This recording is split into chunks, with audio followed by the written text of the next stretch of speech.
It's the 4th of July, isn't it? We're all just a little off today. So, how's everybody down here this morning? Great? Good? Who wants to look in the purple bag to help us with our service this morning with what we're going to look at? Who wants to look in? Well, Caleb, all right.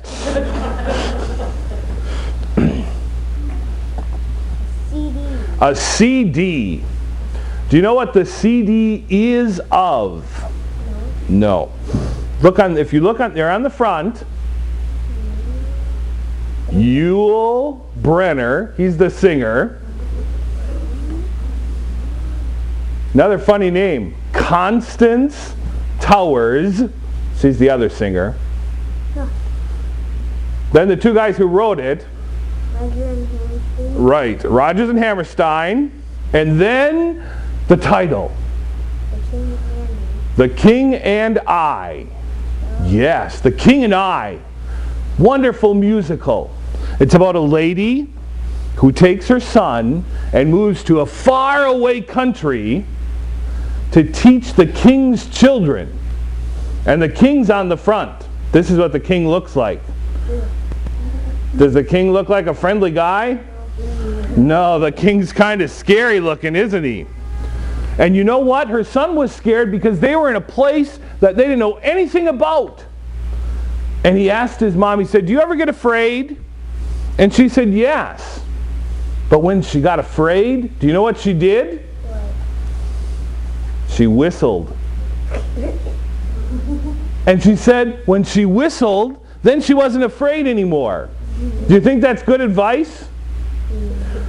You don't know? What do you do when you're afraid? Somebody want to share what they do when they're afraid? Are you ever afraid? Yeah, but I don't know what I do when I'm afraid. Sometimes Pastor screams like a little girl when he's afraid. Sometimes I cry. Sometimes I run away. And that's just when I see a frog.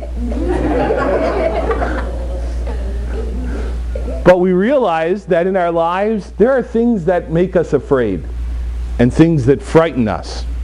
If somebody came to you and said that they were frightened and afraid, where would you send them? What would you tell them to do? Would you tell them to whistle or scream? Can you think of what you would tell them to do maybe?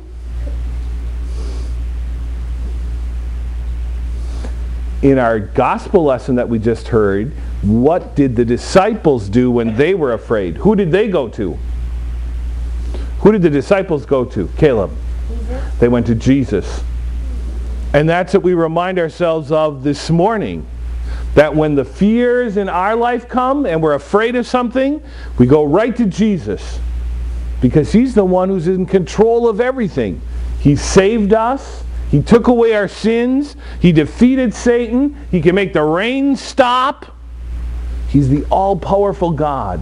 And He's on our side. So therefore, we don't really need to be afraid. But when we do get afraid, we go to Him. And He comforts us. And it's better than whistling or screaming or crying or running in the other direction. So we remind ourselves when we get frightened and we get afraid, we go right to God. Anybody have any questions? Okay, then you guys can go back to your moms and dads and we'll join together in this morning's sermon hymn, hymn 430.